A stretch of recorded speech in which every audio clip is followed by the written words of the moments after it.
Boa noite a todos. Hoje é dia 12 de abril de 2019. Vamos dar início à nossa 20ª aula de resolução de exercícios da VUNESP.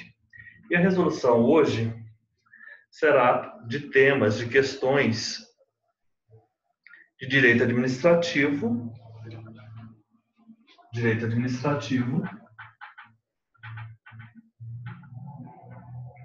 e vamos tratar de dois temas: poderes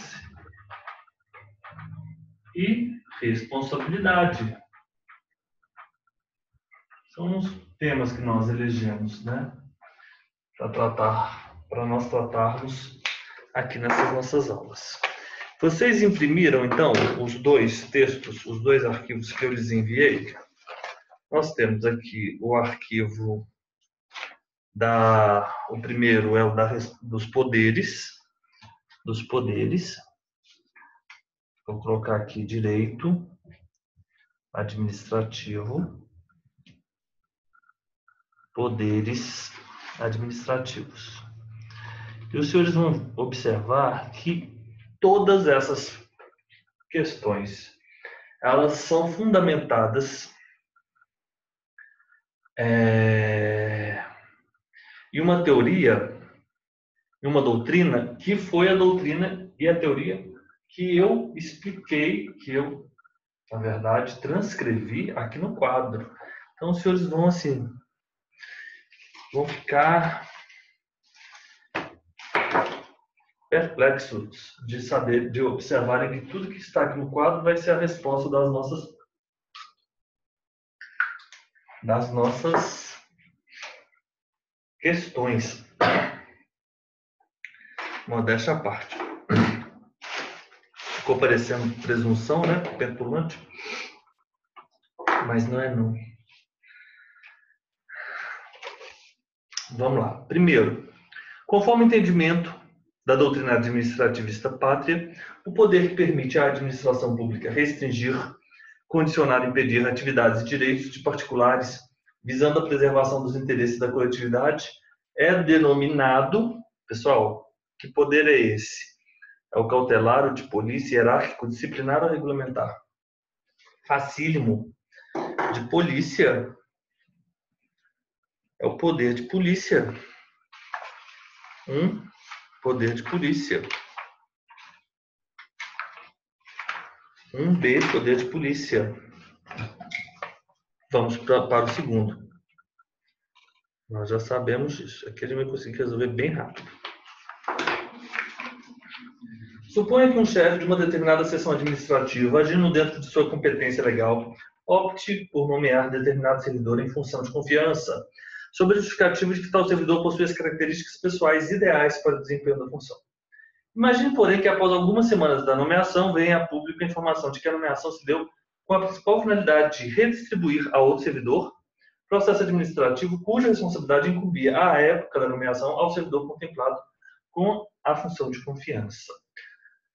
Portanto, ele alterou, né, quem seria a pessoa responsável por cuidar daquele determinado processo administrativo. A respeito dessa situação hipotética, é correto afirmar que se trata de... Pessoal, nós temos aqui um abuso de poder. Abuso de poder? Sim. E o abuso de poder, ele compreende duas situações. Nós temos o excesso de poder. O excesso ele tem uma dimensão de agir além das atribuições que lhe foram atribuídas, ou agir usurpando atribuições de um outro agente. Ele tem essas duas dimensões. É um vício da competência. Os senhores acham que ele agiu além ou usurpando competência de outra pessoa? Não. Mas a outra situação é o desvio. E esse desvio, ele é considerado também o desvio de finalidade. O desvio de finalidade. Desvio de finalidade. Qual que é esse vício? Inquina qual elemento do ato? O elemento finalidade. Correto? Se houver desvio, esse ato é nulo, por ser o vício insanável. E o de excesso de competência? Regra geral, ele também é nulo, mas pode ser, a regra geral é nulo, mas exceção, pode ser anulável se tratar de competência não exclusiva e houver, por parte do agente competente, um outro ato que convalida, uma convalidação promovida pelo agente competente, desde que seja competência não exclusiva. A competência não exclusiva. Abuso de poder. Vamos lá? Desvio de dever funcional, excesso de poder, sim. Mas não é essa a situação da A, nem da B, nem da letra C, de desvio de finalidade, o qual se verifica quando o agente público, embora dentro de sua competência, afasta-se da finalidade prevista na lei para a prática do ato. Pessoal, e nós temos, em se tratando de finalidade, nós vamos ter duas dimensões. Uma finalidade ampla, que é o interesse público, interesse coletivo, e uma finalidade restrita,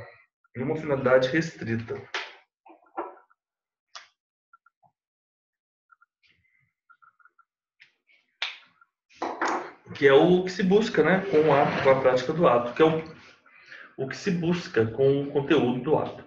Terceiro, o chamado poder de polícia é um dos poderes da administração pública reconhecidos pela literatura administrativista. Peraí, Sobre o professor, tema, então ficou qual letra? Por letra favor. D, Tá, desvio obrigada. de finalidade. Ficou um pouco confuso? Foi muito rápido? Não, a Repito. explicação foi ótima, eu só perdi qual letra, mas foi ótima a A explicação. letra D, o abuso de poder. O abuso de poder.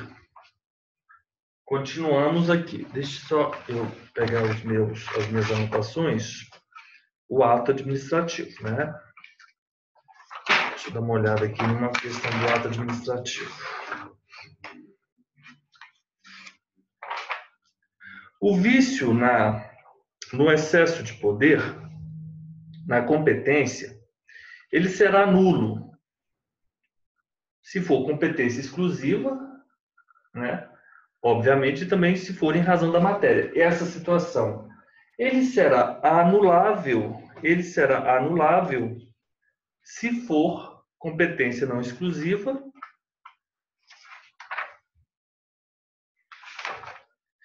Ele será anulável se for competência e forma, competência não exclusiva e forma não obrigatória, né?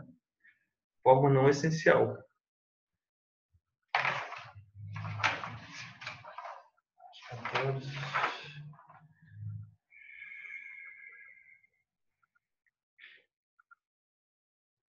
Nulo.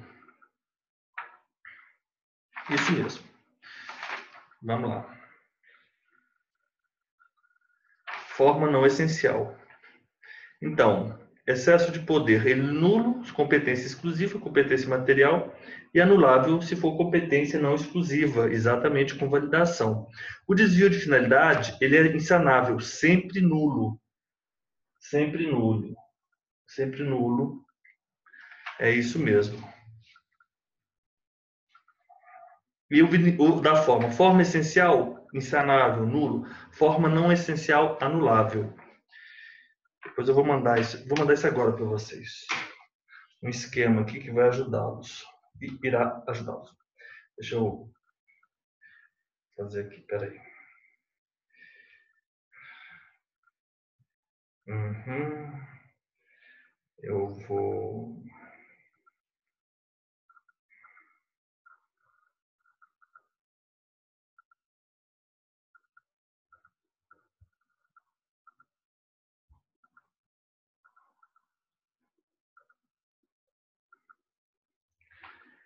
Ok. Não.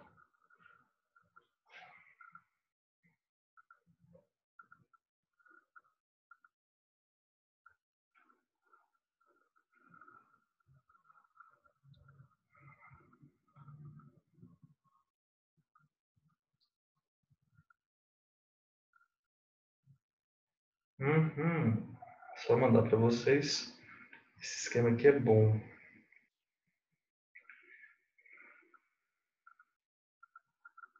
SAP. Continuamos com as nossas questões. Vamos lá.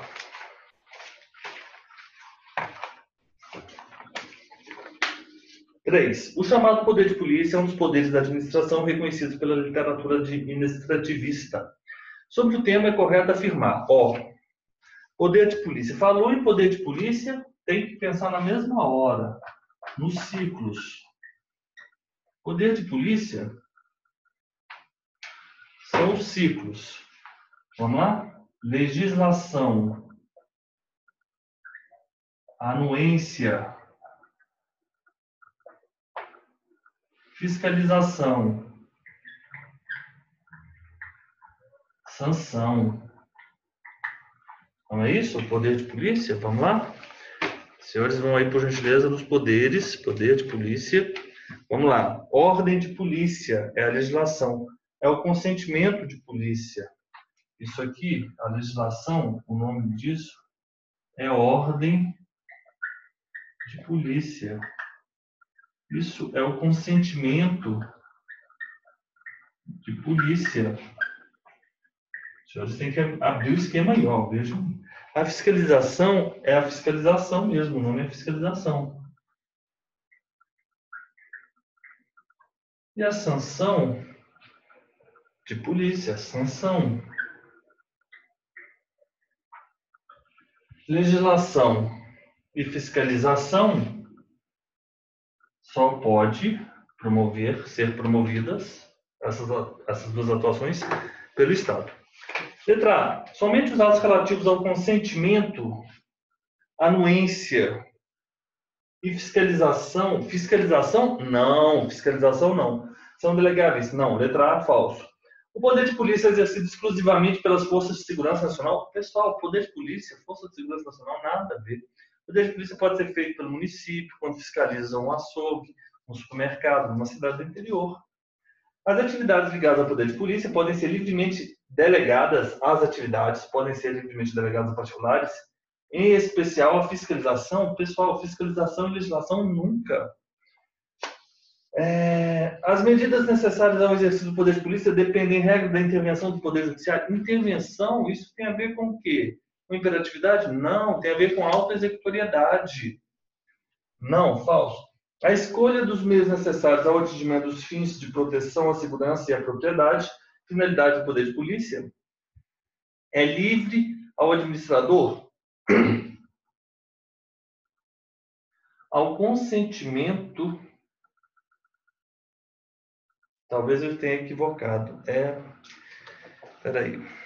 O consentimento é a anuência. E a fiscalização, peraí, eu acho que a questão correta nessa questão, na 3, é a letra A. Somente, então eu me equivoquei aqui. Essa aqui é a 3A. Isso aqui eu tenho que marcar aqui que está equivocado. 3A, a ordem, só o consentimento e a fiscalização é que podem ser outorgadas aos particulares. Eu vou ter que apagar com a borracha porque eu marquei errado. E eu falei para vocês de forma equivocada também. Deixa eu apagar aqui no meu livro. É só mesmo o consentimento e a fiscalização. Só esse aqui, consentimento e a fiscalização, que podem ser delegados. Somente os atos relativos ao consentimento e à fiscalização são delegáveis, pois aqueles relativos à legislação e à sanção derivam do poder de coerção do poder público, poder extroverso. Isso aí, pessoal, corrijam aí para mim, por favor. 3 é letra A. 4. Advertência verbal aplicada por diretor de escola a aluno que não cumpriu seus deveres, cometendo falta dentro do estabelecimento de ensino. Pessoal, isso é poder disciplinar. Isso é poder disciplinar.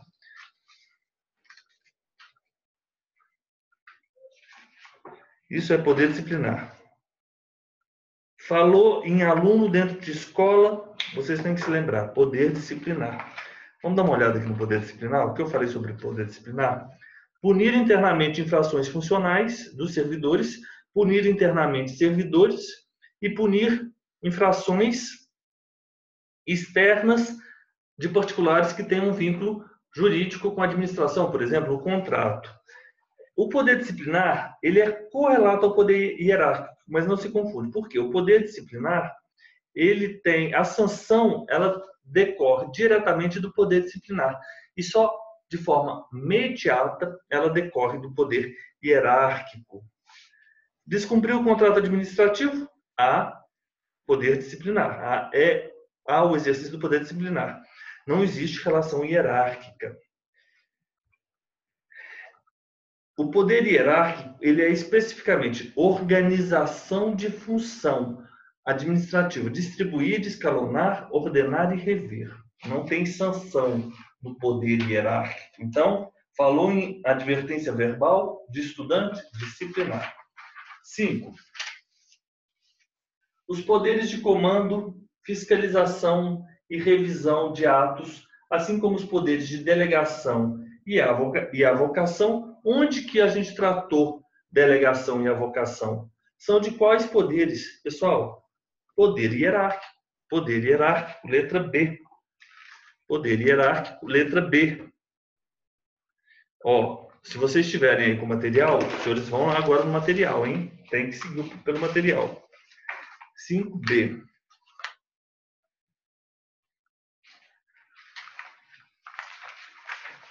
Vamos continuando. Sobre o poder normativo da administração pública. Poder normativo tem a ver com poder regulamentar. Mas o poder normativo ele é mais amplo que o poder regulamentar.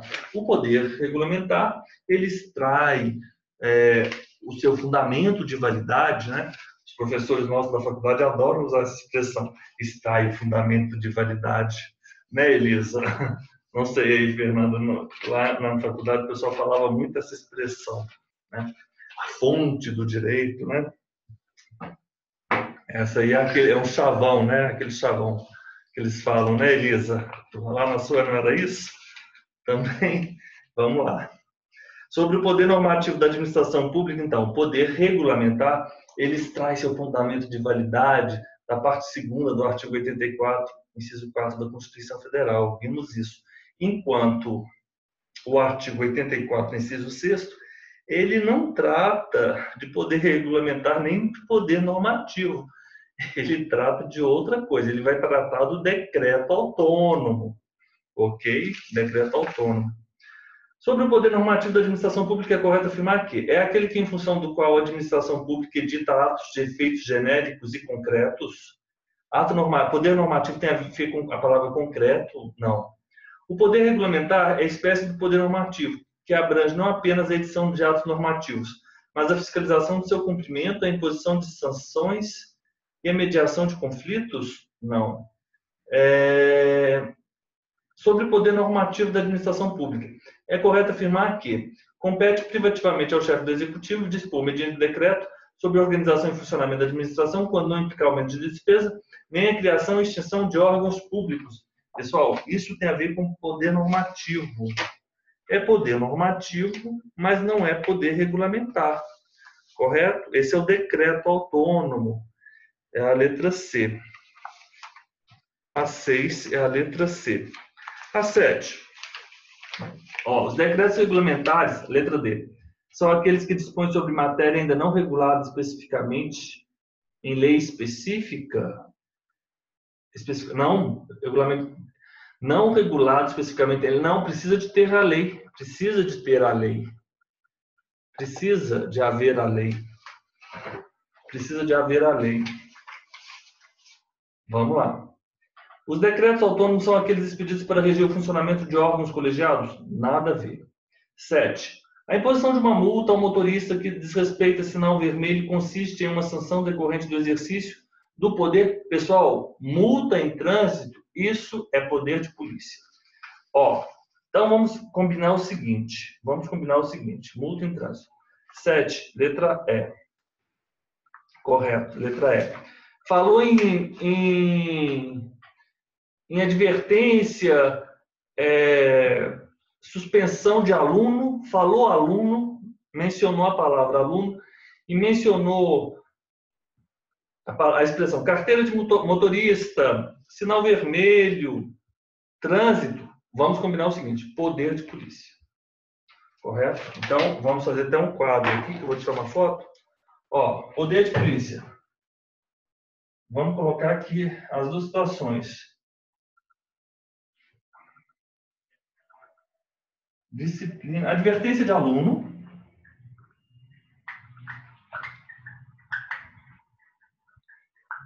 Dois. Sinal vermelho. Sinal vermelho. Trânsito. Ok? Poder de polícia. Carteira de motorista.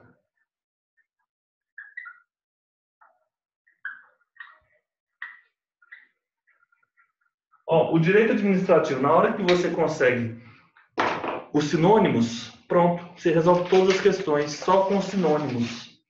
Vamos lá. 7, letra E. 8. No âmbito da execução penal, a atribuição de apurar a conduta faltosa do detento cometida dentro de estabelecimento. Isso está parecendo muito com advertência de aluno. Outra coisa, suspensão detento. Detento. Isso é o que, pessoal? Poder de polícia. Já sei. Poder de polícia. 8, letra A. 8, letra A. Poder de polícia. Nem vou continuar. Vou ver o gabarito qual é. 8, letra A. Não, errei. Mas por quê? Vamos lá. Ah, meu Deus, peraí. Perdão. Cometi um equívoco aqui. Advertência de aluno e de detento, isso é poder disciplinar, pessoal. Eu confundi aqui. Isso aqui é poder disciplinar. Isso aqui é poder disciplinar. Agora deu certo. Porque o outro era poder disciplinar também. Esse aqui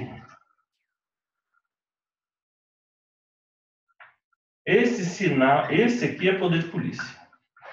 Advertência de aluno, detento, é poder disciplinar. Então, nessa situação, no âmbito da execução penal, a atribuição de apurar a conduta faltosa de um detento que cometeu essa conduta dentro do estabelecimento prisional durante o cumprimento da pena, assim como realizar a subsunção do fato da norma legal, verificando se a conduta corresponde a uma falta e aplicar eventual sanção. O que é isso? Isso é disciplinar. 8 é letra 8 é a letra E. 8 é a letra E. Disciplinar. 8, letra E. 9. Os agentes superiores fiscalizam as atividades dos agentes de nível inferior. E, em consequência, possuem o poder de exigir que a conduta destes seja adequada aos mandamentos legais, sob pena de, se tal não ocorrer, sejam os infratores sujeitos às respectivas sanções. Fiscalizar. Isso tem a ver com o quê? Pessoal, fiscalizar. Ó, as atividades. Não vai ser poder hierárquico? Isso não. Esse, na verdade, ele foi considerado aqui, poder hierárquico tem a ver com organização funcional. É isso que você vai se lembrar. Isso aqui, disciplinar, fiscalizar, exigir que a conduta seja adequada, isso tem a ver com poder disciplinar. Poder disciplinar, letra E. Poder disciplinar, 9, letra E. Ok. 10. Vamos tirar uma foto aqui. O que eu acho muito bom quando a gente faz esse tipo de prova é o seguinte. Porque você começa a pensar o que a banca, as palavras da banca, né? As palavras da banca. Então, por exemplo, isso aqui, organizar funcionalmente, isso é hierárquico. Tudo mais que tem a ver com disciplina, exigir, é disciplinar. Né? Vamos lá. Eu vou agora apagar a foto. Eu vou apagar aqui.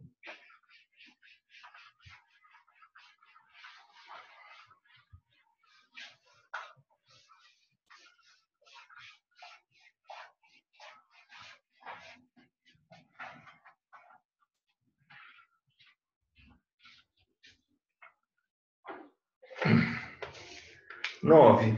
Poder, isso aqui é poder disciplinar. 10. Poder que tem por objetivo ordenar, controlar e corrigir as atividades administrativas no âmbito interno da administração pública. Ordenar e controlar a atividade. Ordena.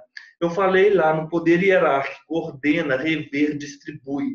Ele utilizou essas palavras. Então, isso é poder hierárquico. Poder hierárquico D. Vamos conferir? 10, gabarito letra D. Perfeito. 10, letra D. Correto? Assinale a alternativa correta a respeito do poder de polícia. O poder de polícia administrativo, ele distingue-se do poder de polícia judiciário, porque o primeiro é preventivo e o segundo é repressivo? Não, pessoal. Não é? Não, o de polícia judiciária pode ser preventivo também. Não é por isso, não. Correto? O poder de polícia, ele se distingue porque um limita e restringe bens, direitos, né? Bens, direitos, atividades, limita, condiciona os bens, direitos, atividades em prol do interesse comum. Interesse comum, o bem comum é esse. Saúde pública, moral, ela fala essas expressões no artigo 78 do CTN. Saúde pública, segurança, vários valores, né? O poder de polícia, ele não é a letra A. Letra B, tem por meio de atuação o poder de polícia os atos administrativos e operações materiais, não podendo, todavia, estabelecer normas gerais. O poder de polícia tem uma parte que é legislação, então isso aí não faz sentido. C. Uma das características é a discricionariedade, como regra, por meio do qual a lei deixa ao administrador certa margem de liberdade na execução da norma. O poder de polícia, sim, ele é discricionário. Eu vou ficar com a C por agora. Em sua execução, não pode chegar ao limite de impor restrições aos direitos? Isso é falso. Ele consiste justamente em condicionar e limitar direitos, atividades e bens. Por intermédio dele, a administração atua com os próprios meios, mas deve executar suas decisões. Não. Algumas ações do poder de polícia, por exemplo, como a interdição, elas são auto-executórias. As multas impostas, elas são imperativas, mas elas não são auto-executórias. Mas o poder de polícia, sim, ele tem a característica de auto-executoriedade. Nós falamos sobre isso, sim. Então, portanto, a resposta da questão 11 é a letra C. 11, questão C. 12. Considere que o prefeito de São José dos Campos, uma dessas provas aqui da VUNESP é aí da prefeitura de São José do Rio Preto, para auditor tributário. Mas é dos Campos ou São José do Rio Preto?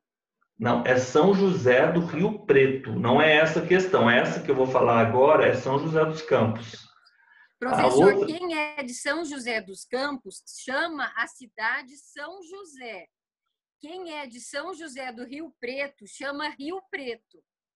Ah, tá bom. Mas vai ter uma... de onde, então, que eu esqueci agora? Oi? A Elisa é de onde? Qual do São José do Rio Preto, oeste do Paraná, de São Paulo. Eu sou do noroeste de São Paulo. É como se fosse o Umuarama, no estado do Paraná, que é no noroeste também. Entendi. E São José dos Campos é pertinho de Aparecida do Norte, está perto do Rio de Janeiro. São José dos Campos é Vale do Paraíba, é a sede daquela Embraer, né? Exatamente. 12. São José dos Campos pretende promover o recapeamento asfáltico, iniciando pelas ruas que dão acesso às rodovias estaduais e postergar para o ano seguinte o recapeamento das ruas que dão acesso aos bairros periféricos, cujo asfalto se encontra em igual condição precária de conservação, diante da constatação de que existe maior tráfego urbano em direção às rodovias. Com relação a essa hipotética situação, assinale o que é correto. É ato vinculado? Não, pessoal, isso está aparecendo demais. Isso é aquela situação de ato discricionário. A decisão do prefeito se caracteriza como ato discricionário, calcado nos critérios de conveniência e oportunidade. Facílima, questão B. 12B. 12B. 13. Em razão da impossibilidade de que as leis prevejam todas as contingências que possam surgir na sua execução. Pessoal, a lei ela é muito genérica e abstrata. Eu preciso de um outro instrumento normativo para minudenciar a lei. Quando eu estou a tratar disso, minudenciar a lei, eu estou falando de quê, pessoal? Estou falando de poder regulamentar. Portanto, da 13 eu nem respondo mais. 13B. 13B. Poder regulamentar. Em razão da impossibilidade que as leis prevejam todas as contingências que possam surgir na sua execução, em especial nas diversas situações em que a administração tiver que executar suas tarefas, devendo optar pela melhor solução. É óbvio que ele colocou isso aqui para todo mundo cair na questão, nossa, poder discricionário. Não! Mas que situação que há a explicitação do conteúdo legal? O poder regulamentar. Portanto, 13 é a letra B. 13, gabarito, letra B, correto. 14. Olha essa de São Paulo, provimento, hein? Provimento. Provimento em 2016, hein? O pessoal, todo mundo vai para optar pela melhor opção, hein? Discricionário, hein? Poderes administrativos. Sobre os poderes é correto afirmar. Ocorre excesso de poder quando a atuação do agente busca alcançar finalidade diversa. Isso é excesso? Isso é vício de competência, pessoal? Finalidade diversa? Não. Isso aí, excesso de poder, é nulo naquelas situações, né, de competência exclusiva e competência material. É anulável nas situações de competência não exclusiva. Não é isso. O que é desvio de finalidade, ele é sempre nulo, né? Não tem uma possibilidade de você contornar o desvio da finalidade. É constitucional lei que firma ser de competência de entidades privadas o exercício de fiscalização das profissões regulamentadas, entidades, fiscalização, vamos lá. Ordem, consentimento, fiscalização, sanção. Consentimento e fiscalização, beleza, é constitucional. Letra B. O poder de polícia permite que a administração aplique sanções em agentes públicos a ela vinculados quando incorram? Não, pessoal, isso é poder disciplinar. Aplicação de sanção não é poder de polícia. Sanção é limitar, condicionar direitos, bens e atividades. A concessão de poder de um agente confere sempre a ele a faculdade de exercer de acordo com seu juízo? Nada a ver. Não é válida a conduta de condicionar a renovação de veículo ao pagamento de multa quando o agente infrator não foi notificado. Pessoal, isso é uma súmula.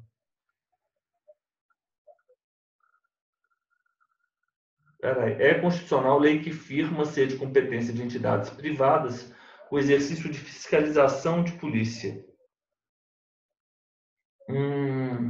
Eu acho que, na verdade, o gabarito foi letra E, 14, letra E. Foi sim, o gabarito foi letra E. Mas agora, por que aqui? Deixa eu dar uma olhada aqui. Só um minutinho, por gentileza. Vou fazer aqui rápido, eu vou verificar.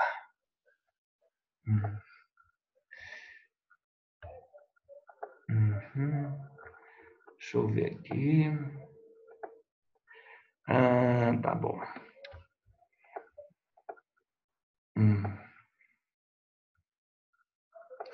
O abuso de poder, excesso e desvio.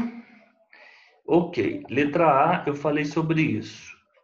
A letra A, não temos dúvida quanto a ela. E a letra B? Essa é a súmula 127 do STJ, que diz que é ilegal condicionar a renovação da licença de veículo ao pagamento de multa, da qual o infrator não foi notificado. A B é constitucional lei que firma ser de competência de entidades privadas o exercício de fiscalização das profissões regulamentadas. Fiscalização é poder de polícia. Atividades que envolvem exercício de poder de polícia, como aplicação, não podem ser atribuídas nem mesmo por lei à pessoa jurídica de direito privado.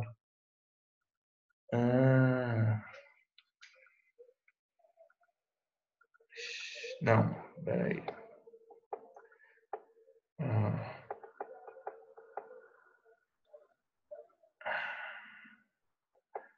Aqui, pessoal, eu estou vendo aqui o seguinte. A letra B é controvertida. Para o STJ, É possível, sim, delegar a função fiscalizadora à entidade privada. Então, quando você fala que é constitucional, isso aqui foi bem inteligente, essa prova. Ó. O STJ, vamos lá, vamos fazer um esquema aqui rapidinho sobre isso. O ciclo, essa questão aqui é muito avançada. Óbvio que as provas agora estão ficando muito difíceis e vai cair questão desse tipo, mas agora vocês vão resolver esse problema. O ciclo de polícia, então, é ordem de polícia, que é a legislação. Ordem de polícia, legislação.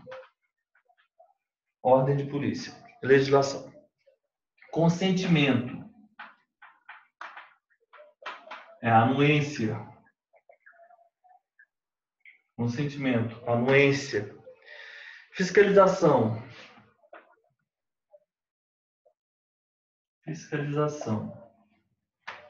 Fiscalização de polícia. É a verificação, é o confronto. Verificação, confronto, fato, norma. Fato, norma. Fiscalizar é confronto, fato, norma. Ok. Sanção de polícia. Sanção de polícia. A sanção de polícia é a própria sanção administrativa, né? Sanção. Agora eu vou fazer um quadro aqui. Então nós temos aqui um quadro e nós vamos fazer o seguinte quadro. Ordem de polícia. E aqui eu vou colocar o seguinte. STF, STJ. E qual é o entendimento do STF? É indelegável a uma entidade privada de atividade típica de Estado que abrange até poder de polícia, de tributário de punir, no que concerne ao exercício de atividades profissionais regulamentadas. Para o STJ, é possível delegar a função fiscalizadora a entidades privadas. Fiscalização pode delegar entidade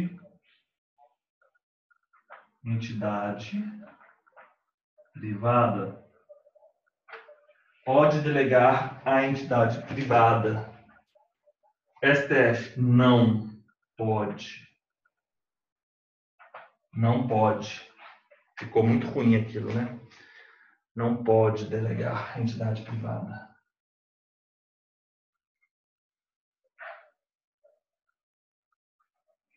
Não pode para o STF. Para o STJ, pode. Pode delegar. Pode delegar entidade privada. É possível para o STJ delegar a função fiscalizadora às entidades privadas. Para o STF, não é passível, deveria ser explícito. Ok. Vamos lá.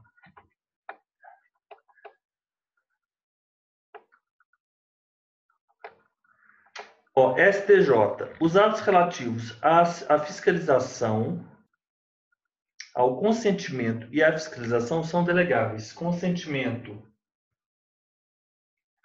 STJ. Delegáveis. Aqui eu vou colocar não delegáveis. Não delegáveis. Ah, agora sim. Por isso que no meu quadro estava. Portanto, o STJ. As atividades que envolvem a consecução do poder de polícia, nós temos os três. Ok. Somente os atos relativos ao consentimento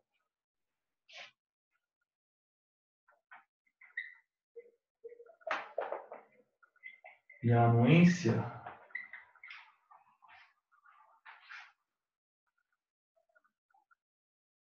o sanção de polícia, ele também é não delegável. Não delegável. Sanção de polícia. Eu vou colocar aqui, ND, não delegável. D, delegável, entidade privada. A, entidade privada. Ordem de polícia. A ordem é a legislação. Pessoal, é óbvio que não pode ser nem para um nem para outro. Não tanto para o STF quanto para o STJ, vai ser não delegável. O consentimento é delegável. Eu não posso dizer que o STF entende que é delegável, mas eu vou seguir o entendimento do STJ. Portanto, ou eu não falo nada. Não, a ordem de polícia é sacramentado. Não delegável, não delegável. O consentimento, delegável, delegável. Fiscalização, confronto fato-norma.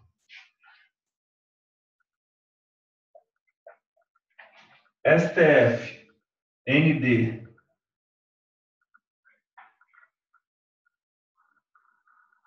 STJ, delegável.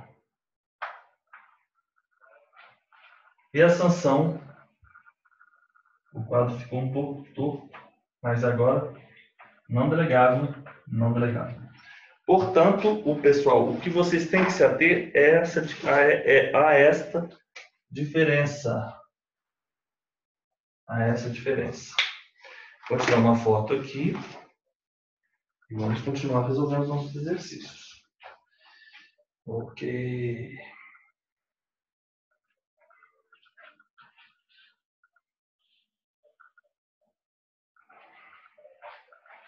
Agora deu certo. Por isso que no meu caderno eu tinha colocado não delegável, como não delegável o poder de polícia. Ah, tá. O consentimento é delegável e a fiscalização é... Ok. Mas eu não vou colocar só isso, eu vou colocar mais coisa aqui no grupo. Ai. Peraí.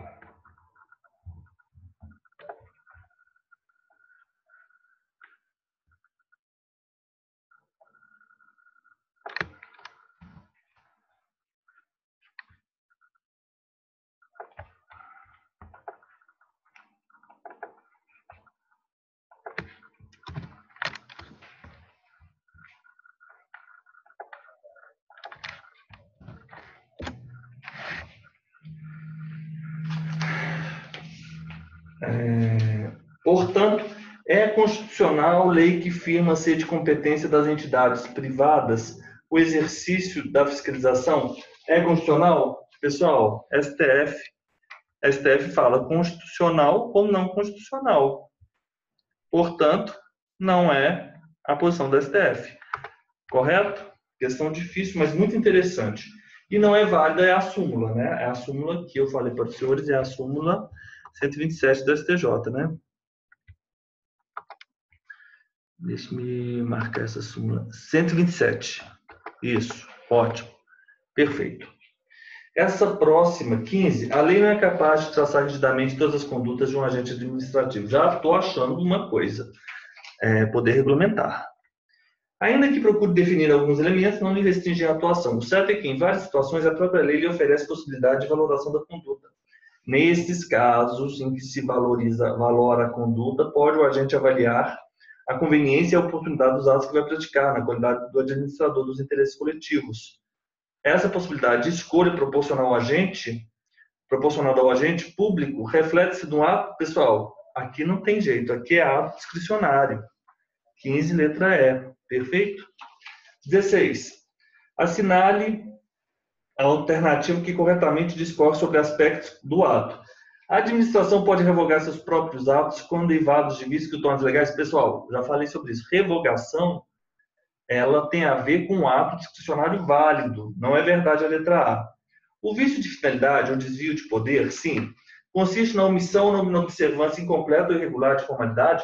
Não, pessoal, isso é vício de forma, isso não é vício de finalidade. Letra C. Afirma-se que um ato é discricionário nos casos em que a administração tem o poder de adotar uma ou outra solução, quando, segundo critérios de oportunidade, de conveniência, de justiça e de equidade próprios da autoridade, porque não definidos pelo legislador, que deixa certa margem de liberdade de decisão diante do caso concreto. Ok. 16 é a letra C, correta. Mas vamos ver por que a D e a E não estão certas. 16, letra C. A atuação da administração pública no exercício da função administrativa é discricionária e, quando a lei estabelece a única solução possível, vinculada. O desvio de poder ocorre quando o agente público excede. Isso é desvio de finalidade, isso não é excesso. Ele está falando de um e dando o conceito de outro. Ok. 17. O dentista que anuncia clareamento dentário. E aí, ele foi... O Conselho Regional de Odontologia impôs-lhe uma multa. No âmbito do direito administrativo, essa conduta de impor multa, essa conduta pelo STJ, impor a multa, sanção, vamos lá. Se expressa uma forma de exercício do poder vinculado, pois o agente público avalia a conveniência e a oportunidade, regulamentar, face à prerrogativa conferida à administração pública de editar, não, a letra A e a letra B estão equivocados, eu já vou marcar. Hierárquico, devido ao escalonamento. Pessoal, hierárquico tem a ver com organização funcional. A gente tem que parar de pensar hierárquico como disciplina. É porque a gente, na nossa vida, a vida toda, né? Hierarquia tem a ver com disciplina. Mas aqui no direito administrativo, não. Hierarquia tem a ver com organização da função administrativa. Que não deixa de ter uma certa ordem, né? Disciplina, mas disciplina é para sanção. A atuação, então, a letra C não é, porque não estamos organizando a administração. Disciplinar, pois os agentes superiores é dado o poder de fiscalizar as atividades, defluindo daí os efeitos de poderem eles exigir. Punir internamente infrações funcionais. Eles têm um vínculo interno? Sim, correto. Eu vou marcar a letra D. 17, letra D. Ou de polícia, pela qual a autoridade administrativa intervém no exercício das atividades, ele aplicou uma multa. A resposta foi considerado poder de polícia. 17 poder de polícia, pela qual a autoridade administrativa intervém no exercício das atividades individuais suscetíveis de fazer perigar interesses gerais. Essa palavra é muito pouco usada assim, dessa forma. Suscetíveis de fazer perigar, né? Punir infrações administrativas. Punir internamente infrações... Não é punir internamente. Não há uma relação... Não há uma relação entre o dentista e o conselho, uma relação interna, uma disciplina interna, a justificar uma sanção disciplinar. Não há. Então, nesse caso, é poder de polícia. 18. Assinale a alternativa correta a respeito da polícia administrativa. A concessão de licença é exemplo de ato discricionário. Já falei isso hoje, a concessão de licença é vinculado, falso. Não pode acarretar limitações ao exercício de direitos? Não, pelo contrário. A autoexecutoriedade e a coercibilidade são dois seus atributos? Sim, letra C, gabarito. É a atividade típica do poder executivo não sendo exercida pelos demais poderes? Pessoal, todos os poderes exercem poder de polícia administrativo. Impõe suas sanções sobre atividades individuais que caracterizam ilícitos penais e administrativos? Falso. 18, letra C. 19. São José dos Campos de novo. A conduta da administração pública de apreender a habilitação do motorista infrator encontra respaldo no poder de polícia. Falei, falou em habilitação do motorista, 19. Poder de polícia administrativa. Se lembram que eu falei isso para vocês? 19 perfeito. 20. No que se refere ao poder disciplinar da administração, é correto afirmar que poder disciplinar da administração se aplica ao poder disciplinar o princípio da pena específica? Não, a gente pode eleger a pena no poder disciplinar, não existe isso. No poder disciplinar, há discricionariedade, eu falei sobre isso, quanto à graduação da penalidade e quanto ao enquadramento da conduta dentre as hipóteses previstas na lei, conceitos jurídicos indeterminados. Então, você gradua vai graduar a penalidade e vai escolher o enquadramento da conduta dentre as hipóteses previstas na lei, conceitos jurídicos indeterminados. Se aplica ao poder disciplinar o princípio da pena específica, isso é falso. Nem toda condenação criminal por delito funcional acarreta a punição disciplinar. Não, nesse caso eu acho que nesse caso, houve condenação criminal, acarreta sim uma interferência, interfere, não uma interferência, mas um impacto, uma influência, eu não estou achando a palavra correta, na esfera administrativa sim. Acarreta sim a punição disciplinar. Imagina a pessoa, o penal ele é mais grave que o administrativo. É inconcebível falar isso. Que não vai ter, sendo que ele foi no penal ele foi condenado, ele não vai ser condenado no âmbito administrativo. A aplicação da pena disciplinar tem para o superior hierárquico o caráter do poder dever. Claro, pessoal, para o superior ele tem a obrigação de punir internamente as infrações funcionais ou de punir as infrações daquelas pessoas externas que se encontram são obrigadas à administração mediante um vínculo jurídico específico. Então, aqui é a 20, a letra C. Deixe-me ver aqui só quais as escrivão. Eu vou fazer a 24, tá, Elisa? Para você falar que eu estou colocando São José do Rio Preto em segundo plano, preferindo São José do Rio Preto, São José dos Campos a São José do Rio Preto. Eu vou responder a questão 24 também, tá bom? Para você não falar que eu estou sendo muito injusto. Ok. Vamos lá, Elisa. O que eles estão pedindo aqui? Em 2014, teve auditor fiscal tributário municipal, hein, Elisa, aí em São José.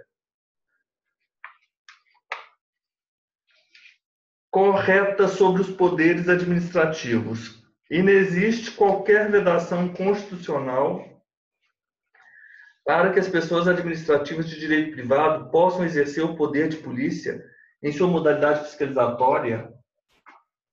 Inexiste. Correta. O que eu falei? Qualquer poder de polícia, fiscalização. Fiscalização aqui. Segundo o STF, não é delegável. Mas, segundo o STJ, é delegável.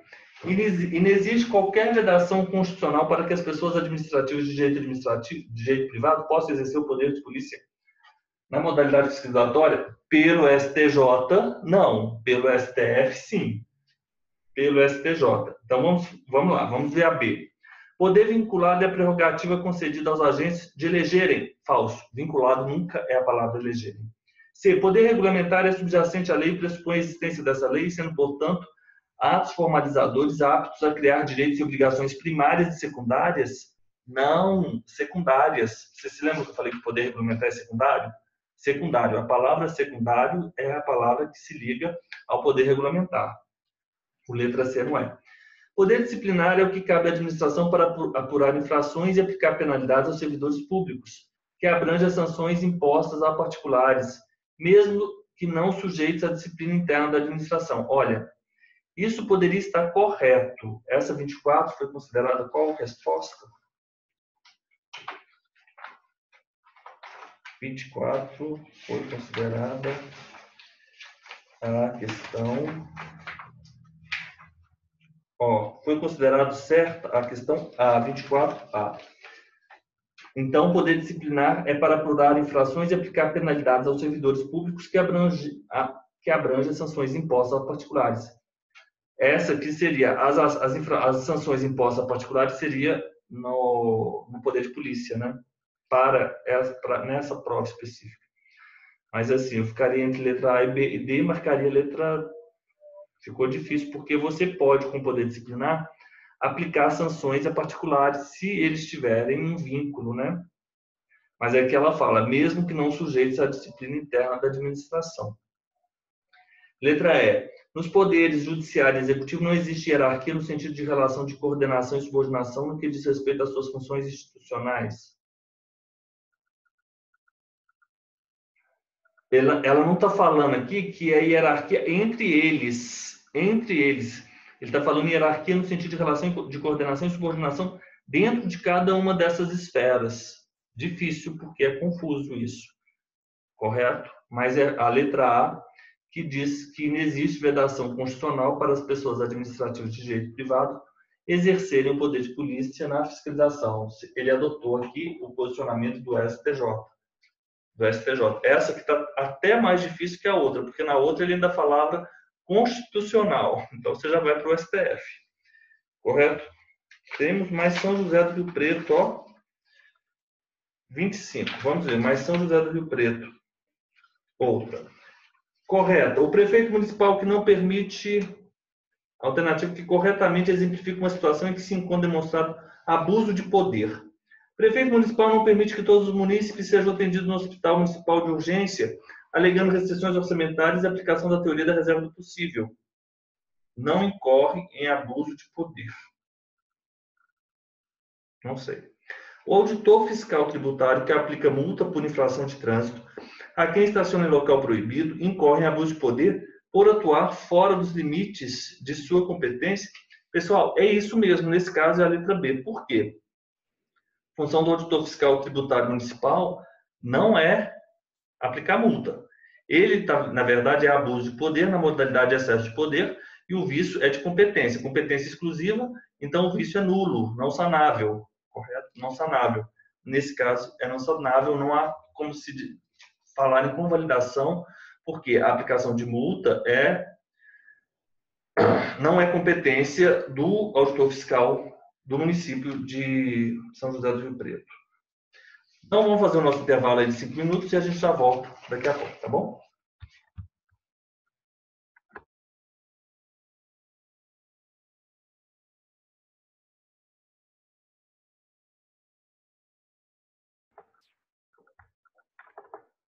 Fernanda.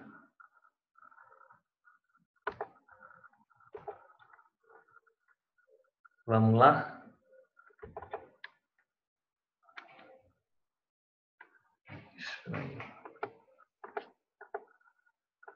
Falando, tô comendo aqui, mas é rapidinho. Não.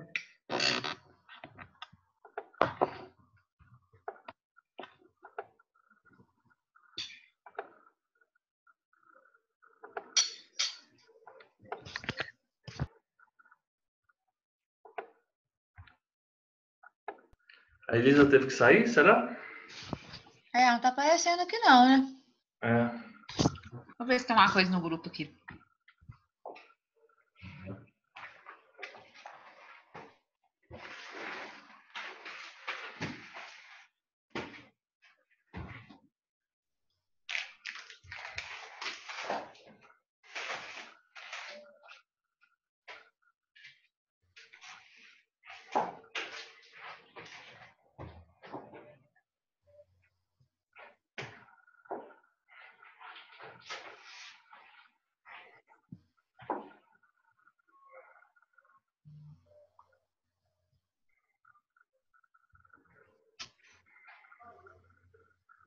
Será? De qualquer forma, ela deve ter saído alguma coisa. Mas vamos continuar aqui com a nossa resolução de questões.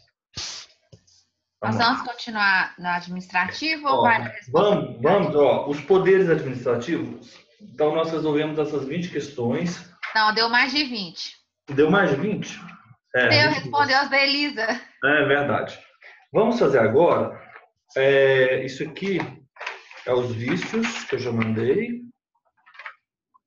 Está no ato administrativo. Eu tenho que organizar essas folhas minhas soltas aqui, depois elas se perdem.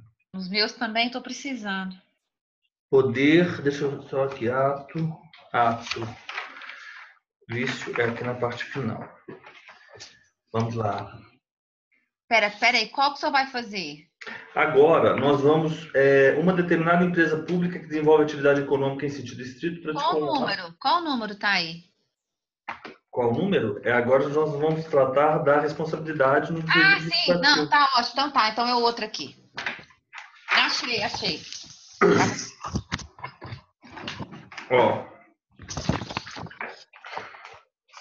Antes de nós continuarmos... Elisa. Oi, tudo bem? A gente estava perguntando por você. Tá de cabeça para baixo, Elisa, você. Aê! Ô, professor, dá um help para Elisa colocar esse zoom no computador dela. Pois é. Que bom. Aí agora tá ótimo. Tá aqui, continuando. Eu falei com a Fernanda que vamos agora falar sobre a responsabilidade no direito administrativo. E vamos resolver umas 20 questões rápidas dessa responsabilidade. Você imprimiu, Elisa, o material de responsabilidade? Fernanda, então, por causa dessa minha dificuldade, eu acompanho tudo no celular. Eu não consigo tirar nada do celular. Nem o professor eu consigo tirar para colocar no meu computador. Calma, você vai conseguir. Você está com o seu computador aí agora? Eu vou fazer então um pause que eu vou te ensinar uma coisa. Vai ser uma forma fácil. Então vamos lá. Vamos então, na próxima vez que você tiver com o computador, você me fala. A responsabilidade do Estado, ela vai obedecer a uma determinada evolução histórica. No primeiro momento, o Estado, nós já falamos sobre nexo causal, já falamos sobre fato de dever, fato, nexo, consequência, dever. Nós já falamos sobre essa estrutura. No direito civil, essa semana a gente falou bastante sobre o direito, a questão da responsabilidade civil, né? Aquiliana, né? Que é aquela extracontratual, que não é advinda do contrato, os termos do artigo 389, se não me engano, ali na parte contratual no direito das obrigações, artigo 380, alguma coisa. Aqui é o seguinte, nós vamos passar por essas situações e vamos entender as teorias e como é que foi essa evolução da responsabilidade civil do Estado. No primeiro momento, isso é importante para nós podermos compreender, para que possamos compreender como foi estruturada essa questão da responsabilidade. No primeiro momento, quando o Estado ele praticava um determinado ato e esse ato causava um determinado dano, não tinha responsabilidade. Era a fase da irresponsabilidade do Estado. O Estado sem responsabilidade. É a teoria da irresponsabilidade. E essa teoria ela é condensada com uma expressão, uma determinada expressão. Na verdade, uma determinada expressão sintetiza o que quer dizer isso, a irresponsabilidade do Estado. The king can do no wrong. No wrong. Espera aí que eu vou ter que jogar um própolis para eu poder me expressar melhor. Para a Elisa não me achar que o meu, e a Fernanda também, que o meu inglês é macarrônico. Não, professor, está perfeita a pronúncia. Qualquer coisa eu vou atribuir. Eu não entendo nada de inglês, você pode falar qualquer jeito. Qualquer coisa eu vou atribuir a minha. Faltou a voz agora no momento. É a melhor forma de você sair de uma saia justa e falar assim, ó, perdi a voz. Ó, the king can do no wrong. No wrong. The king can do no wrong. The king can do no wrong. Ok.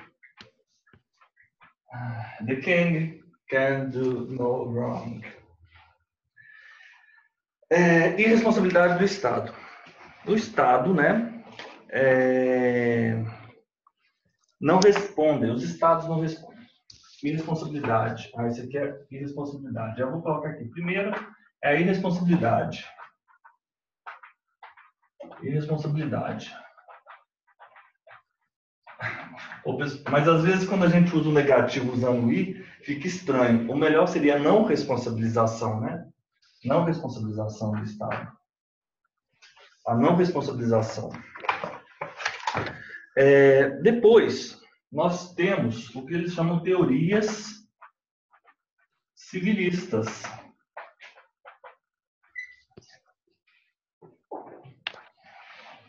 Vou organizar isso aqui melhor.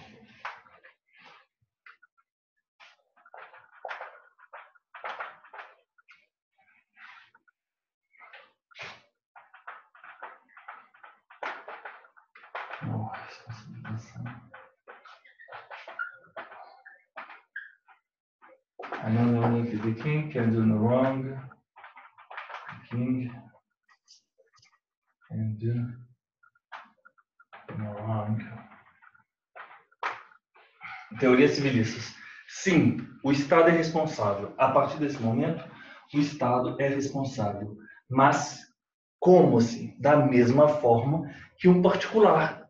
Da mesma forma que um particular. Teoria da culpa civil do Estado. É a culpa civil do Estado. É a culpa civil do Estado. E nesse caso, culpa civil do Estado, se eu falo culpa civil, é aquela culpa subjetiva. É a culpa subjetiva, em que deve-se analisar o dolo e culpa. Em que deve ser analisado o dolo e a culpa. Então, eu tenho, nesse sentido, eu tenho ato, eu tenho nexo, eu tenho dano, mas ainda eu tenho o dolo e culpa. Correto? No segundo momento, o Estado sim tem responsabilidade, mas é uma responsabilidade subjetiva, da mesma forma que os particulares. Por isso que essa teoria civilista é a teoria da culpa civil do Estado. Equiparar o Estado aos particulares. Depois, nós vamos ter uma transição entre as teorias civilistas e as teorias objetivas, que é a teoria da culpa administrativa. Vocês vão entender isso aqui agora. Teoria da culpa administrativa. E por que ela é uma transição? Ela é uma transição. Eu vou colocar a palavra aqui, transição. Sabe por quê? Porque eles chegaram. Isso aqui é um resumo daqueles, hein? Bem sintético, nesse sentido. Algumas situações, em algumas situações, o Estado ele vai responder objetivamente. O Estado vai responder objetivamente. E quais seriam essas situações? Em quais situações eu não tenho que perquirir o dolo e culpa? Em quais situações? Quando o Estado não presta o serviço de forma adequada. Por isso que a teoria da culpa administrativa. Quando falta o serviço. Por isso que essa teoria ela é chamada teoria da culpa administrativa, teoria da culpa do serviço, teoria da culpa anônima. Culpa do serviço, culpa anônima. Culpa do serviço e a culpa anônima, ou culpa anônima, né? Então, ela é uma transição. Teoria da culpa do serviço, da culpa anônima, da falta do serviço. Teoria da falta. Teoria da falta do serviço. Teoria da falta do serviço. Quando o Estado ele vai ser responsável objetivamente quando ele faltar o serviço, quando houver a falta do serviço. E quando ocorre a falta do serviço? Em três situações: inexiste o serviço, o mau funcionamento ou o retardamento do serviço. Inexiste o mau funcionamento e ainda o retardamento, atraso.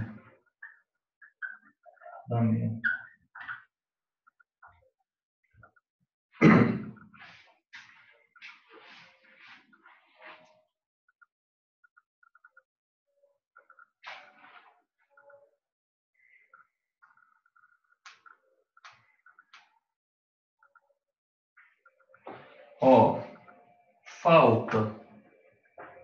A falta, concordam que é o ato? É o fato, na verdade, é o fato, nexo, dano,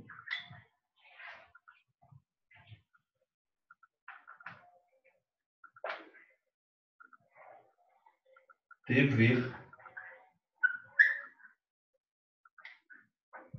responsabilidade, dever, responsabilidade. Ó, tranquilo. No primeiro momento, o Estado não respondia pelos danos causados aos particulares ou a ninguém, porque o Estado era absoluto, o Estado não pode errar, o Estado não comete erros, o Estado não se responsabiliza, não comete danos. Depois, não, o Estado sim, ele tem responsabilidade, mas qual é a responsabilidade do Estado? Ah, essa responsabilidade do Estado é civil. Essa responsabilidade do Estado, ela é assentada na culpa civil do Estado, na culpa subjetiva. Portanto, essa teoria são as teorias civilistas da culpa civil do Estado, da culpa subjetiva. O Estado vai ter culpa, vai ter responsabilidade, o dever de indenizar quando houver um ato, houver um nexo, houver um dano e dolo e culpa. E imprescindível a prova, claro, do dolo e da culpa, né? A responsabilidade era subjetiva, culpa civil comum, responsabilidade, culpa subjetiva, responsabilidade subjetiva. Responsabilidade subjetiva. E o dolo e culpa, prova do dolo e culpa. Surgiram algumas situações que o Estado agora não vai ter mais a responsabilidade subjetiva. Não vai ter mais, não vai haver mais a responsabilidade subjetiva. Responsabilidade subjetiva. Quando? Isso quer dizer o quê? Eu não tenho que provar dolo e culpa. Quando eu digo que a responsabilidade ela deixou de ser subjetiva em algumas situações, é que para aquelas situações eu não vou mais provar dolo e culpa. Ela é objetiva. Qual que é o nome dessa teoria? Essa teoria é da culpa anônima. O nome dessa teoria é a teoria da culpa anônima, teoria da culpa do serviço, teoria da falta do serviço.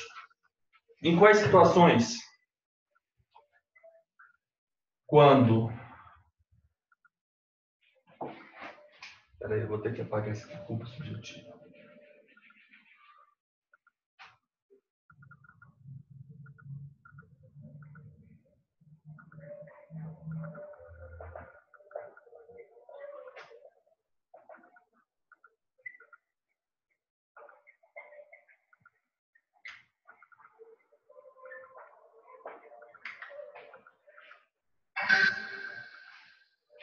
Ó, as teorias civilistas, elas são teorias calcadas na culpa civil do Estado, na culpa subjetiva, na responsabilidade subjetiva. Ato, nexo, dano, dolo e culpa, prova do dolo e da culpa. Na transição, nós temos a teoria da culpa administrativa que, na hipótese de faltar o serviço, não existe retardamento ou mau funcionamento, objetiva a responsabilidade. Então, houve falta. A falta, o que é a falta? A inexistência, o não funcionamento, o retardamento, o nexo e o dano, vai surgir o dever do Estado, objetivamente, né? A responsabilidade de indenizar passa a ser do Estado e não mais do agente. Pessoal, aqui na teoria civilista não é bem culpa civil do Estado, mas é uma culpa, na verdade, subjetiva e a responsabilidade é do agente. Isso é importante. Aqui a responsabilidade é do próprio agente. A responsabilidade é do próprio agente. Na teoria da culpa do serviço, ela é culpa anônima porque eu não vou mais identificar quem foi o causador do dano. O culpa anônima diz respeito a não ser mais a culpa de um agente, diz respeito a ser a culpa do Estado, ok? E por fim, vamos agora para a última, que nós já sabemos.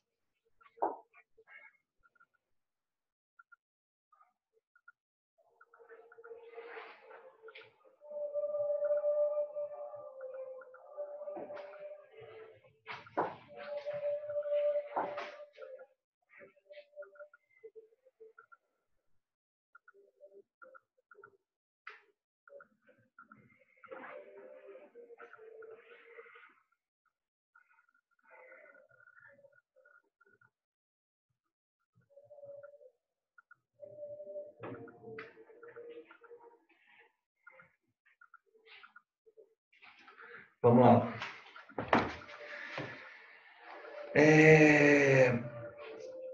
Teorias, e por fim, a teoria do risco. A teoria do risco.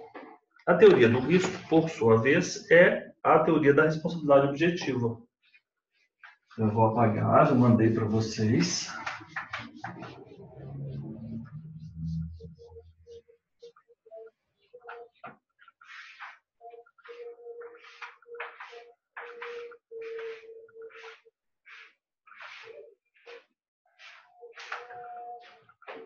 A teoria do risco. Por fim, a quarta é a teoria do risco. A teoria do risco. A teoria do risco é a teoria da responsabilidade objetiva. Teoria da responsabilidade objetiva. Teoria do risco. E essa teoria do risco, ela vai ter duas situações. O risco administrativo. Risco administrativo. Pessoal, vocês estão escutando, né? O pessoal está bem firme na reza. Essa semana, todos os dias, nós tivemos de fundo a igreja, a missa. Semana Santa. O que eu acho muito bom também. O pessoal está rezando, né? É muito bom. Na época do carnaval, a gente tinha batucada, hein? Vocês lembram? A gente tinha batucada aqui. Eu fiz um curso, já tinha batucada, tinha a escola de samba. A batucada também era bem legal.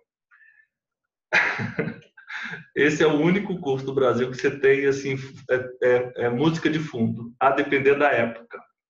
Correto?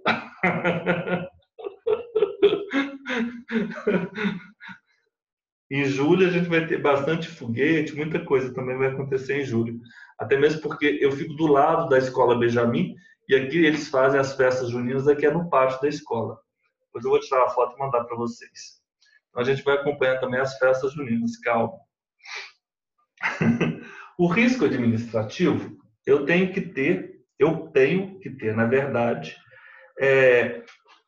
todos aqueles elementos. Eu tenho que ter o fato, eu tenho que ter o nexo, eu tenho que ter o dano, o risco administrativo.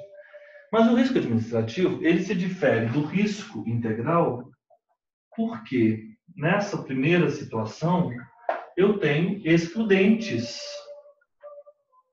Eu tenho excludentes.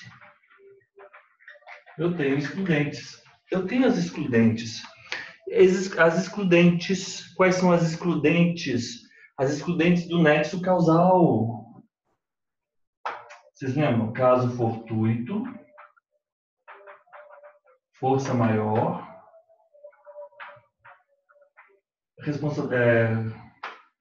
culpa exclusiva da vítima e culpa exclusiva de terceiros. Culpa exclusiva vítima e culpa exclusiva de terceiro. Culpa exclusiva da vítima, culpa exclusiva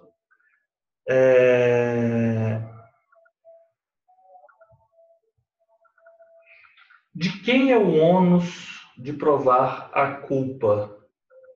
O caso, o excludente, a ônus da prova da culpa do particular.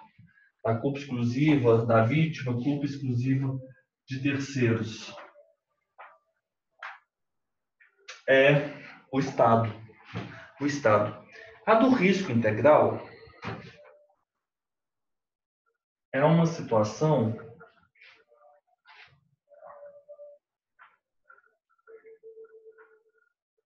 que não há que se falar em excludente. Não há que se falar nas excludentes. A diferença é essa. Não há que se falar nas excludentes. O dever de indenizar,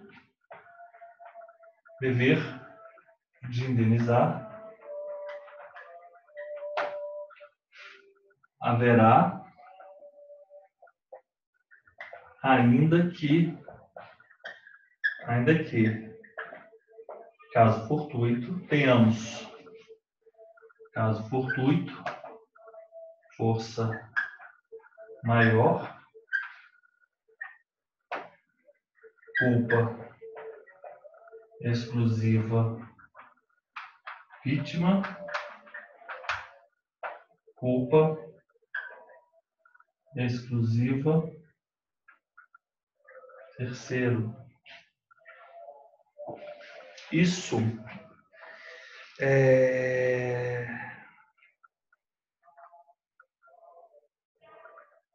basta, né? O nexo causal, na verdade, o dano, o fato, né? Então é isso. Ok.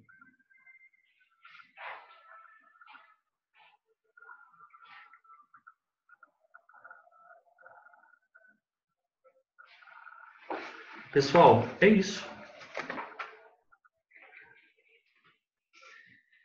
Agora, nós temos aquela responsabilidade objetiva da administração, que aquela teoria é o seguinte.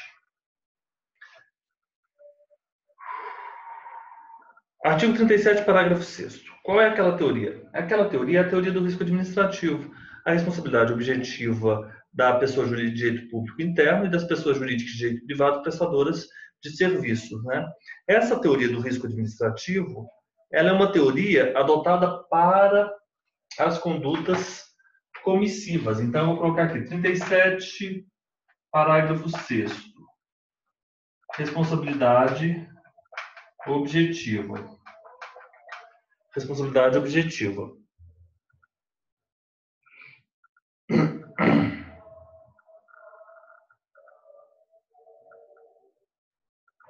Teoria do risco administrativo. Teoria do risco administrativo. Ah, tá. A teoria do risco administrativo. Mas isso diz respeito às condutas comissivas. Para as condutas comissivas. Correto? Então, a teoria do risco administrativo, adotada para as condutas comissivas, com fulcro na Constituição Federal, artigo 37, parágrafo 6º.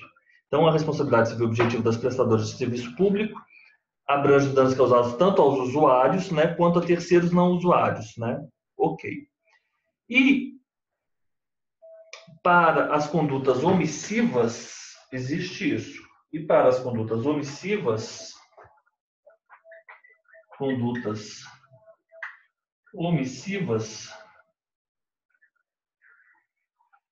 para as condutas omissivas, aí a responsabilidade do Estado a responsabilidade não é objetiva, é uma responsabilidade subjetiva. Sabiam disso? Mas é esse mesmo entendimento. A responsabilidade não é objetiva e não é com base no 37, parágrafo 6º. As condutas omissivas é responsabilidade subjetiva, e aí vai ser adotada a teoria da culpa da culpa do serviço. Teoria da culpa do serviço. Teoria da culpa do serviço. Teoria da culpa administrativa, né? Culpa administrativa.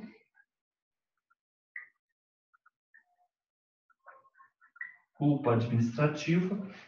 Teoria da culpa do serviço. Teoria da culpa administrativa. Então, mais cuidado com o que a gente lê, né? Vamos lá no 37, parágrafo 6º. Nada como a letra da lei. Vamos lá.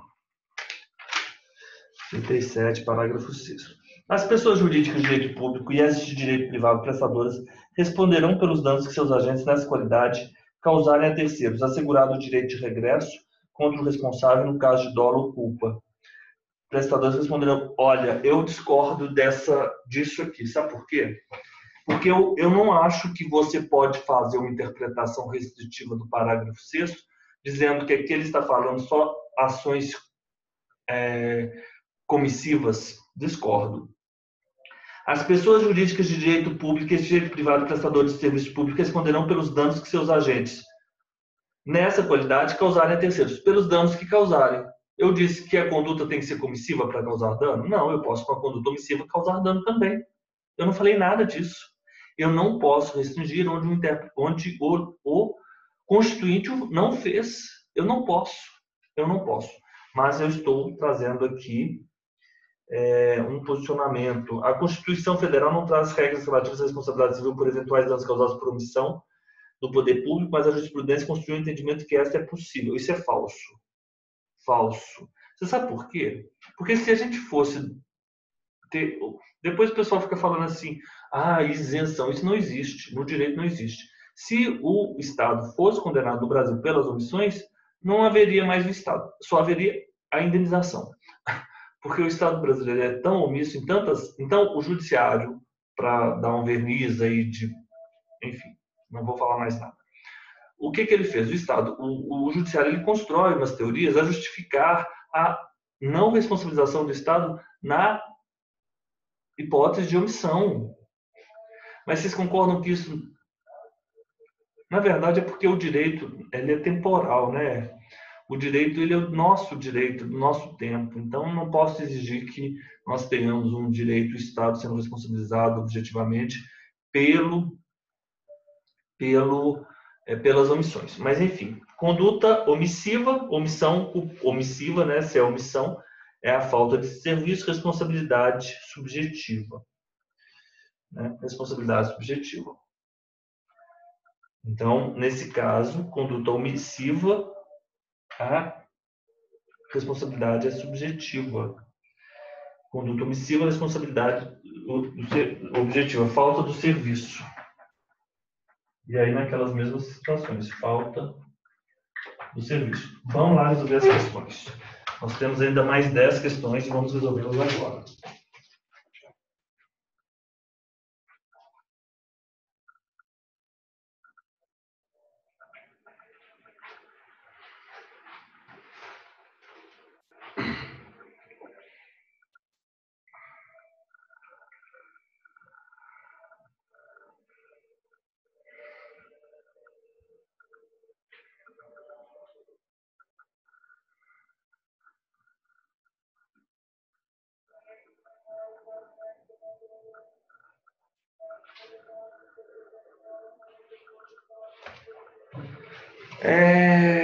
Poderes, já falamos. Vamos lá para a responsabilidade. Eu vou até marcar aqui. Direito administrativo e responsabilidade. Direito administrativo. Responsabilidade.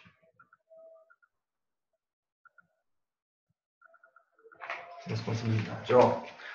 Uma determinada empresa pública que desenvolve atividade econômica em sentido estrito praticou um ato que provocou danos. Via de regra, pode-se afirmar que a responsabilidade extracontratual da referida estatal será, pessoal, subjetiva. Empresa pública,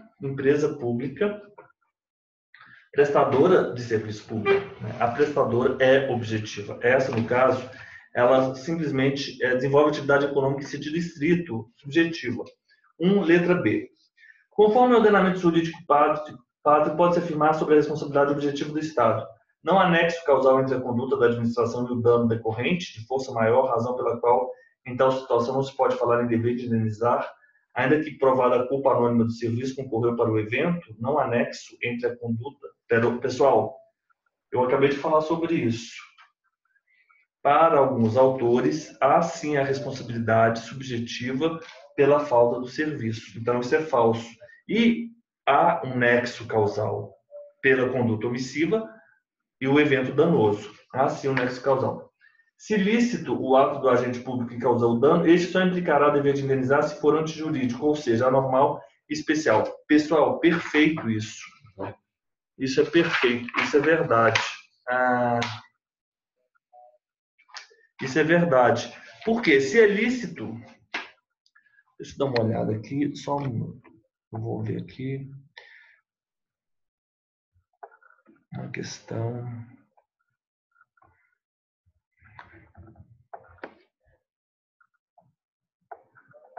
Maria Silvia Zanella de Pietro. O Estado só responde se o dano decorrer de ato antijurídico, o que deve ser entendido em seus devidos termos. Ato antijurídico ele não pode ser entendido para esse fim como ato ilícito, o ato antijurídico. Essa definição é o seguinte.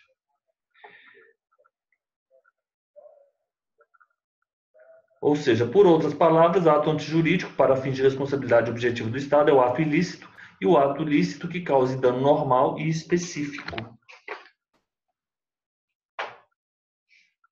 Não falou nada a Maria Silvia Zanella de Pietro. Mas, enfim, de qualquer forma, é a letra B.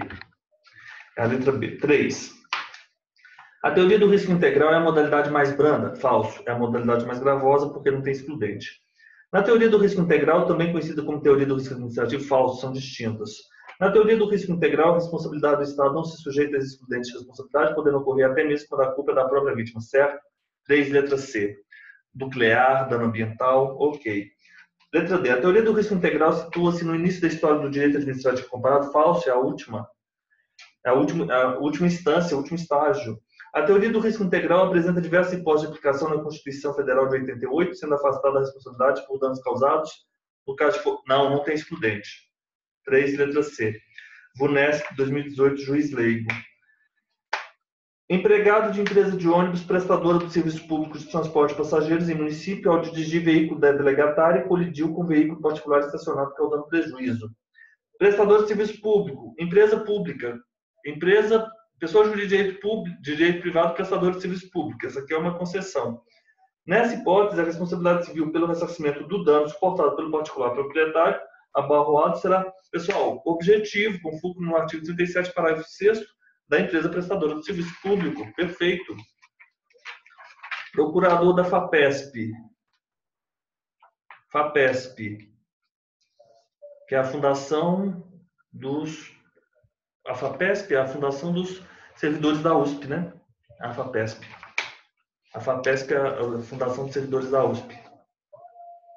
Professor, eu não tenho certeza. Eu sei que está envolvido em pesquisa. Ah, não, é a fundação... Ah, tá. Eu acho que é Fundação de Amparo... Para a Pesquisa do Estado de São Paulo. É verdade. É a Fundação de Amparo à Pesquisa...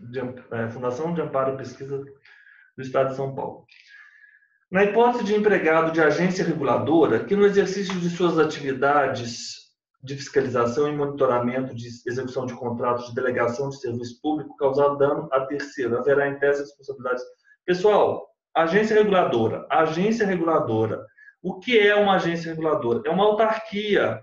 É uma autarquia. Pessoa jurídica de direito público, autarquia. Artigo 41 do Código Civil. Pessoa jurídica de direito público, autarquia. Portanto, nos termos do artigo 37, parágrafo 6º, responsabilidade objetiva por ato comissivo do seu empregado. Perfeito, letra A. Tranquilo, Fernanda? 6º, empresa de ônibus permissionária do serviço público de transporte coletivo intermunicipal envolve-se em acidente de ônibus de acordo com... tendo um de seus veículos, durante a prestação do serviço, colidido com o automóvel particular, provocando danos materiais e falecimento de um dos ocupantes. De acordo com a jurisprudência do STF, qual que é a resposta?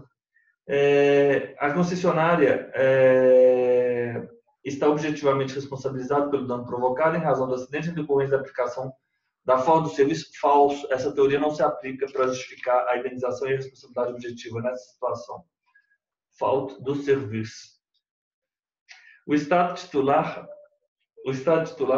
dos serviços públicos de transporte coletivo de passageiros e da rodovia em que ocorrido o acidente será objetivamente responsável pelos danos causados?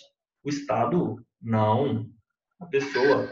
A permissionária de serviço público poderá ser responsabilidade pelos danos em razão desde que comprovado dolo ou culpa falsa objetiva. Vamos direto para a resposta. Letra E. A permissionária do serviço público de transporte coletivo de passageiros poderá ser objetivamente responsabilizada pelos danos provocados em razão do acidente, ainda que as vítimas não sejam usuárias do serviço por ela prestado.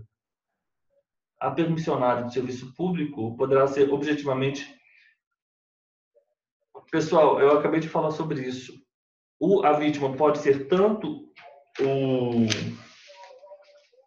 A responsabilidade civil objetiva dos prestadores de serviço público abrange os danos causados tanto aos usuários do serviço público e também a terceiros não usuários, nos termos do STF, do recurso especial 591.874/MS. STF-RE 591.874/MS. Suponha-se que o veículo de uma sociedade de economia mista, não prestador de serviço público, por estar em excesso de velocidade, colida com outro veículo de particular. É possível afirmar que, no caso da responsabilidade civil da sociedade de economia mista, fácil, né, pessoal? É subjetiva, porque a Constituição Federal expressamente prevê que a responsabilidade objetiva somente se estende às pessoas jurídicas de direito privado que são prestadoras de serviço público. E ele falou, economia mista não prestadora de serviços públicos típicos, portanto, ela exerce as atividades previstas no artigo 173, que é de produção e circulação de bens e mercadorias, né? A atividade econômica que eles falam em sentido estrito. Correto? 173. 8. Um agente de meio ambiente, guarda, parque municipal. Meio ambiente já sei que é risco integral objetiva. Já nem preciso ir mais adiante. A responsabilidade objetiva do município, letra A, em reparar o dano comprovadamente sofrido pelo particular em decorrência dos fatos, cabendo ainda ao ente público instaurar procedimento próprio para a apuração de responsabilidade administrativa do servidor com vistas ao ressarcimento do erário pelos prejuízos sofridos como resultado de sua possível conduta negligente. É a letra A. Ele estava, um agente do meio ambiente envolveu-se... Olha, pessoal, perdão. Aqui falou que é o agente do meio ambiente, mas não tem nada a ver com...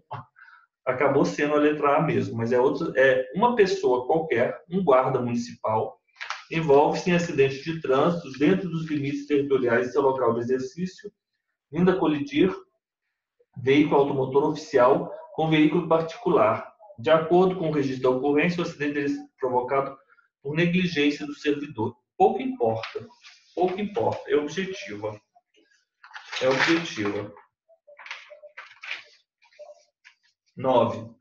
GP dos Santos tem 15 anos e estava dirigindo uma motocicleta quando veio à sua frente uma barreira policial. Assustado e ciente que não possui habilitação, desvia subitamente a direção na tentativa de se esquivar da polícia e acaba colidindo com uma ambulância do município de Altinópolis, que estava estacionado no acostamento, vindo a fraturar o seu braço. Diante disso, assinale a alternativa correta. Pessoal, isso aqui, o Estado, ele tem a responsabilidade objetiva pelo risco administrativo, mas cabe excludente. Caso fortuito foi força maior, culpa exclusiva da vítima. Nesse caso, ele quebrou o braço porque ele sofreu, o acidente, ele foi causador do acidente. Culpa exclusiva da vítima, não há nexo causal, portanto não há risco administrativo, não há responsabilidade objetiva e não há, portanto, o dever de indenizar. O acidente foi decorrente da culpa exclusiva da vítima, letra D. Motivo porque, por falta de nexo de causalidade, nem o Estado nem o município podem ser responsabilizados pelos danos sofridos por GP. Por fim, a letra 10, a questão 10. A última que nós vamos resolver agora. Joana da Silva, ela submeteu-se a uma cirurgia em um hospital público municipal para a retirada de um tumor maligno situado em um rim e que resultou na perda desse órgão, acarretando sobrecarga no rim remanescente e piora de sua qualidade de vida. Em razão disso, a cidadã decide ingressar com ação judicial visando recebimento de indenização em razão de perda do rim. A partir desses fatos hipotéticos, assinale a alternativa correta. Pessoal, é o seguinte. Recurso especial, ação de indenização, danos morais, erro médico, morte de paciente decorrente de complicação cirúrgica. Obrigação de meio e responsabilidade subjetiva do médico. Vamos lá. A relação entre médico e paciente é contratual e encerra, de modo geral, obrigação de meio, salvo as cirurgias plásticas e embelezadoras, sendo imprescindível para a responsabilidade do referido profissional a demonstração de culpa e de nexo de causalidade entre sua conduta e o dano causado, tratando-se de responsabilidade subjetiva. Isso é o artigo 14, parágrafo, vocês se lembram lá do Código Civil? Código de Defesa do Consumidor? Parágrafo 1º ou 2º, vamos lá, só para a gente matar isso aqui. Eu vou entrar aqui no CDC. Vamos lá. Falei sobre isso. Artigo 14. O fornecedor responde, independentemente de existência de culpa, pela reparação dos danos causados aos consumidores, por defeitos relativos à prestação dos serviços, bem como por informações insuficientes ou inadequadas sobre sua fruição e risco. Parágrafo 1º. O serviço é defeituoso quando não fornece a segurança que o consumidor dele pode esperar, levando-se em consideração as circunstâncias relevantes, modo de fornecimento, resultado e riscos, época. O serviço não é considerado defeituoso pela adoção de novas técnicas. O fornecedor de serviço só não será responsabilizado quando provar que o defeito inexiste, culpa exclusiva do consumidor ou de terceiros. Portanto, é uma responsabilidade objetiva no Código de Defesa do Consumidor, que eu posso dizer será risco integral? Talvez, não sei. Mas há excludente. Eu acho que sim. Eu acho que eu posso dizer teoria da responsabilidade objetiva sobre a modalidade risco administrativo. Não. Aí risco, não posso. Mas professor, a gente pode falar que a relação entre advogado e cliente é relação de consumo? Que é de prestação de serviços? Que aí poderia colocar que é essa culpa do Código do Consumidor ou tem que ser a culpa da responsabilidade civil contratual? Não. Pode. Relação contratual, relação prestação de serviço, sim. Entretanto, não é objetiva, porque o parágrafo 4º diz o seguinte: a responsabilidade dos profissionais liberais será apurada mediante a verificação de culpa. Então, o advogado e o médico, eles prestam serviços, eles são fornecedores de serviços. A princípio, eles se enquadrariam nessa situação do artigo 14. O fornecedor de serviço, médico e advogado, independentemente de existência de culpa, pela reparação dos danos causados aos consumidores, né? Eu não sei se eu posso chamar, mas o médico se enquadraria nessa 14. Se o médico se enquadraria nessa 14, o advogado também se enquadraria. Sim. E, portanto, ele só não se enquadra porque o parágrafo 4º, ele é cristalino.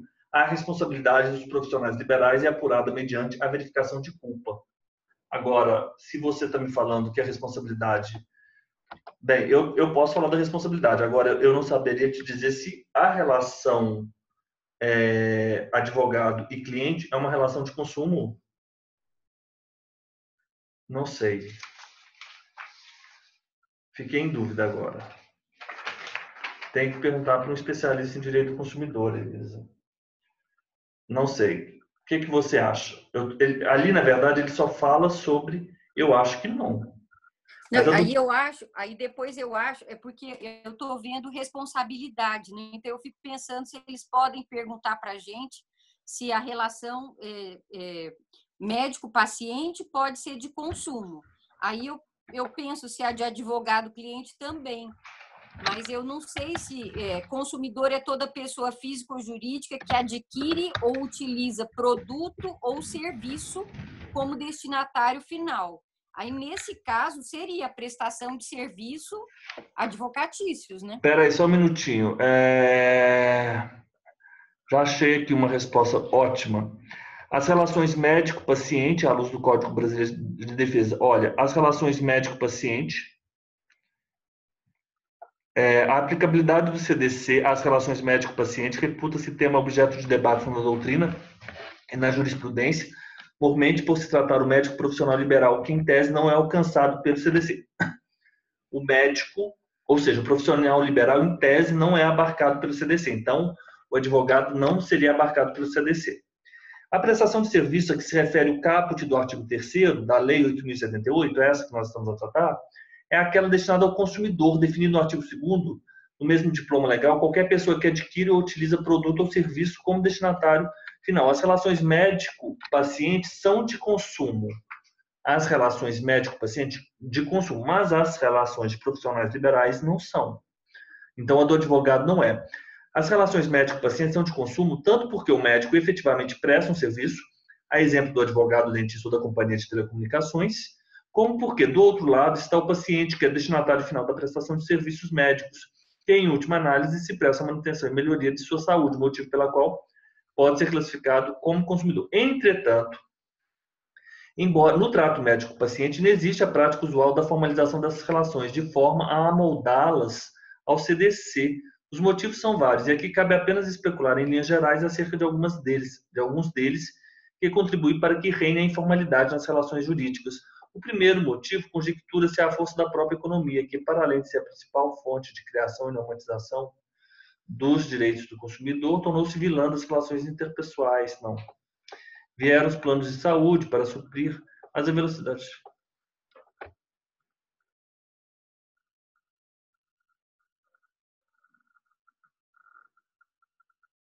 Essa pergunta é só no oral mesmo, né? Essa pergunta aí a gente tem que falar que há polêmica, que a posição é polêmica. Olha só, eu vou mandar esse artigo aqui que eu estou a ler. Ok. Oi, Lisa. Mas foi bom, sabe?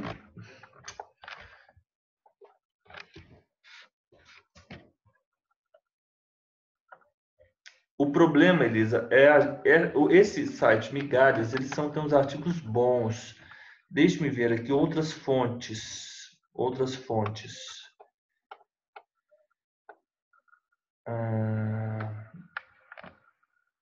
Já tem outras. Relação médico-paciente não se caracteriza a relação de natureza jurídica da relação médico-paciente. Vamos lá. Elisa, boa pergunta. Controverso.